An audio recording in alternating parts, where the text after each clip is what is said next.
இல்ல ஒரு நிமிஷம் நான் 8ஆம் தேதியில இருந்து ரொம்ப வைத்தறிச்சலோட வாழ்ந்துருக்கிறேன். ஆனா நீங்க பேசுறது வேடிக்கையாவே இருக்குது. என்ன செய்யுதுன்னா இந்த நாடு இன்னமும் ஒரே சமமா இருக்கிற மாதிரியும் எல்லாருமே வந்து நெட் பேங்கிங் வச்சுக்கிட்டு கிரெடிட் கார்டு வச்சுக்கிட்டு டெபிட் கார்டு வச்சுட்டு இருக்கிற மாதிரியுமே எல்லாம் பேசி வேடிக்கையாவும் இருக்குது, ஒரு பக்கம் வைத்தறிச்சலாவும் இருக்குது. என்னன்னா இப்ப பாருங்க, மந்தவழியில கியூல நிக்கிறாங்க அந்த அம்மா, யூரின் போகணும் ஏடிஎம் வாசல்ல, அங்க ஏதோ டாய்லெட் கிடையாது. அந்த அம்மா சொல்லவும் முடியல. நான் ஆட்டோ பக்கத்துல வச்சு நிக்கிறேன், என்னம்மா சவாரியான்னு போய் கேக்குறேன். இல்ல தம்பி காசு இல்ல, பாத்ரூம் பக்கத்துல என்ன கேட்டாங்க. 500 ரூபா நோட்டு இருக்கு தம்பி, நான் 2 மணி நேரமா நின்னுக்கிறேன், ரொம்ப நேரமா அடக்க முடியல, எங்க கேட்டாங்க. சரி நீங்க வாங்கம்மா காசு கொடுங்க வேணாம்னு சொல்லிட்டு பாத்ரூம் கூட்டிட்டு போயிட்டு அவங்கள விட்டு வந்தேன். விட்டு திரும்பி இங்க விட்டேன். இப்போ நீங்க பேசுறது எல்லாமே அதாவது இந்த திருட்டு பணம் எல்லாம் ஒழிஞ்சு கண்டுபிடிச்ச பிறகு இங்க இந்தியாவில பாலாரம் தேனாரம் ஓடுற மாதிரி, கல்வி எல்லாருக்கும் இலவசமா கிடைச்சிடுற மாதிரி, எல்லாருக்கும் வேலை வாய்ப்பு கிடைச்சிடுற மாதிரி, குடிக்க மருத்துவம் எல்லாருக்கும் கிடைச்சிடுற மாதிரி ஒரு சீனை கிரியேட் பண்ணிட்டு இருக்கீங்க. ஓகே அது விட்டுருங்க.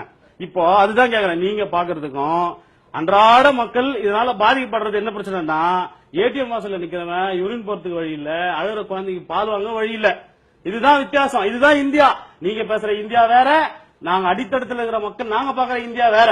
பிரச்சனை எல்லாருக்கும் பாதிப்பு ஒன்னாவே இல்ல.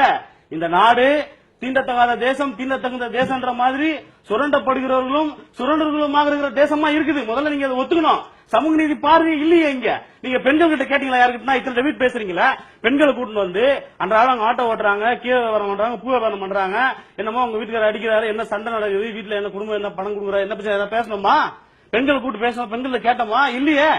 இந்த முடிவுக்கு அவங்களை கன்சல்ட் பண்ணிருக்கணும்ன்றீங்களா? கேட்கணும்ல நீங்க. குடும்பம் அங்கதான் நடக்குது. இப்போ நான் ஆட்டோ ஓட்டுறேன், என் கூட தொழிலாளி 3/8ஆம் தேதியில இருந்து வந்து இன்னி வரைக்கும் ஆட்டோ சரியா ஓடல. 200 ரூபாய் இந்த முதல்ல எடுத்துட்டு போறோம். எனக்கு குடிப்பழக்கம் கிடையாது, எனக்கு பக்கத்துல குடிப்பழக்கம் இருக்குது. ஒயின் ஷாப்ல போனா பணம் மாத்த மாட்டேன், 500 ரூபாய் கடன் வாங்கி போனா கூட. இப்ப என்ன அந்த கோவத்தை எங்க கட்டுறாரு? நீங்க எல்லாம் பேசுறோம், நம்ம கடைசியில போய் வீட்டுல மனைவி கிட்ட தான் பேசுறாங்க. ஏய் என்னடி பணம் கேக்குறாங்க, வண்டியை ஓடல, சம்பாதிக்கல, என்ன பணம் கேக்குற நீ, அடி. எல்லா வெறுமையும் பேசுற தேசப்பட்டுல இருந்து எல்லாத்துமே எங்க முடியுதுன்னா பெண்கள் தலையில தான் வந்து விடியுது. நம்ம அதையா பேசல. அதுதான் இந்தியா.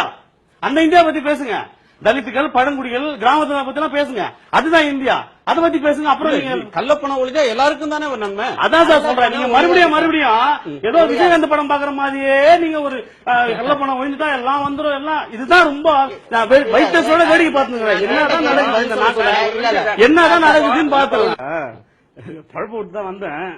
இங்க பேசுறதுலாம் கேட்கும் போது இந்தியாவோட தமிழ்நாடு வந்து எப்பவுமே கொஞ்சம், இந்தியாவிலேயே தமிழ்நாடு ஒரு தனி டிஃபரெண்டான விஷயம். அது நாங்க ரூபாய்க்கு 2 படி நிச்சயம், 2 படி லட்சியம், 1 படி நிச்சயம் வரலாறுலாம் பார்த்து தான் உட்காந்துருக்கோம். நீங்க 15 லட்சம் போடுறீங்களா, 15,000 போடுறீங்களா, 15 ரூபாய் போடுறீங்களான்றதெல்லாம் நாங்க பாத்துக்கிட்டு தான் இருக்க போறோம். எங்க பழப்புல மண்ண போடாதீங்க, சாதாரண மக்களோட வாழ்க்கையில கைய வைக்காதீங்க. நீங்க நினைக்கிற மாதிரி இந்தியா ஒரு இந்தியாவா இல்ல, நாங்களும் இருக்கோம். இப்ப நீங்க பேசும்போது நான் தான் குறிட்டேன்னா 2 பேரும் சொன்னாங்க மீன்காரி பூக்காரின்னாங்க. இது ஒரு இந்தியா. மீன்காரமா பூக்காரமா அந்த இந்தியாவில இருந்து நான் வந்துக்கிறேன். நீங்க பேசும்போது கூட இப்படிதான் இருக்கிறீங்க. இதுதான் அடிப்படை உளவியல் இந்தியாவில. நாங்க அதான் கேக்குறேன், நீங்க மீன்காரி பூக்காரின்னு அந்த இந்தியாவில இருந்து நீங்க இப்படி எல்லா திட்டமும் கொண்டு வரீங்க, எல்லா சொல்லமும் அறிவிப்பும் கொடுக்குறீங்க. நாங்க மீன்காரமா பூக்காரமான்னு எங்களை சக மனுஷனா மதிங்க. எங்களோட வாழ்க்கையை உங்களை விட நாங்க ரொம்ப மோசமா இருக்கிறோம். அப்போ நீங்க சொல்றது எல்லாமே ஒன்னா எங்களுக்கு சரிசமமா இருக்க முடியாது. நாங்க அதால பாதாளத்துல இருக்கிறோம், நீங்க ஃபர்ஸ்ட் ஃப்ளோர்ல இருக்கிறீங்க. அதனால ரெண்டுக்குமே ஒரே சமமா வைக்க முடியாது. தயவு செஞ்சு கொஞ்சம் கண்ணத்தை வந்து பாருங்கன்னு சொல்றோம். அதனால மீன்காரி மீன்காரமா பூக்காரி அப்படின்னு சொல்றத தயவு செஞ்சு நிறுத்திங்க.